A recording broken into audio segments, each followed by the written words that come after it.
The quiet suburban neighborhood was the kind of place that seemed to promise peace, order, and a sense of community. Rows of neatly trimmed lawns, colorful flower beds, and well-maintained houses painted a picture of suburban perfection. For years, residents had enjoyed the tranquility, each respecting the unwritten rules that kept the neighborhood harmonious. Among the residents was Emily Carter, a young woman who had recently moved into the neighborhood with her family. Emily was eager to make her house look beautiful and modern. She had grand plans to upgrade her yard and make it stand out. But she was also mindful of neighborhood standards. She knew that the community valued a certain aesthetic, green lawns, natural grass, and a sense of uniformity. When she first moved in, she made a point to familiarize herself with the HOA guidelines, which emphasized maintaining a natural, lush green lawn. However, Emily's excitement soon turned into frustration. Her backyard was shaded and difficult to maintain, and she found herself spending hours watering, mowing, and patching up her lawn. She read online about artificial turf as an easy solution. It was low maintenance, always green, and looked just as natural as real grass. At least that was what she believed. One weekend, Emily decided to go ahead with her plan. She researched the best fake lawns, ordered samples, and finally settled on a high-quality, realistic-looking turf. She was thrilled. She imagined the compliments she'd receive and how her yard would become the envy of the neighborhood. But Emily's plans met an immediate obstacle.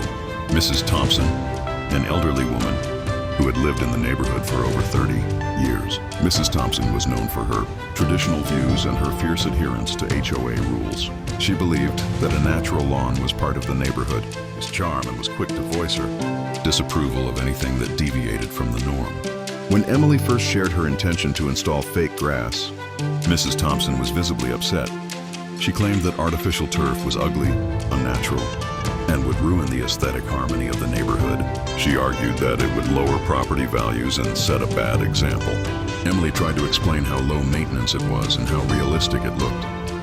But Mrs. Thompson dismissed her concerns outright. Soon the controversy spread. Other neighbors began to notice Emily's plans and voice their opinions. Some were supportive, seeing the practical benefits of artificial turf, especially given the drought conditions that made watering lawns a challenge. Others agreed with Mrs. Thompson, insisting that natural grass was a tradition worth preserving. The HOA, which had always been a quiet, non-intrusive organization, suddenly found itself at the center of a heated debate. The board members, mostly older residents, convened a meeting to discuss the issue. The meeting was tense. Several neighbors expressed their opinions passionately, some for, some against. In the end, the HOA decided to hold a vote. The community was divided, but the majority voted in favor of maintaining traditional lawns. Emily was told she could not install artificial turf, citing aesthetic standards and community guidelines. She was disappointed, but decided to respect the decision. However, Emily was not one to give up easily.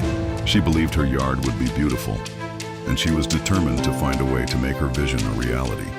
She started looking for legal ways to challenge the HOA ruling, researching how to appeal or get a special exception. Meanwhile, Mrs. Thompson felt victorious. She believed she had upheld the neighborhood's charm and was proud of her role as a protector of tradition. But Emily's determination had only just begun. Little did anyone know, this seemingly simple dispute over a lawn was about to ignite a neighborhood-wide battle that would threaten the peace of their community. As the summer days grew hotter, Emily's frustration simmered. She began quietly planning her next move, gathering support from a few sympathetic neighbors who had also grown tired of HOA restrictions. The stage was set for a showdown, one that would push the boundaries of neighborly civility and turn the entire neighborhood into a battleground over a fake lawn. And so, the story of the fake lawn controversy was just beginning.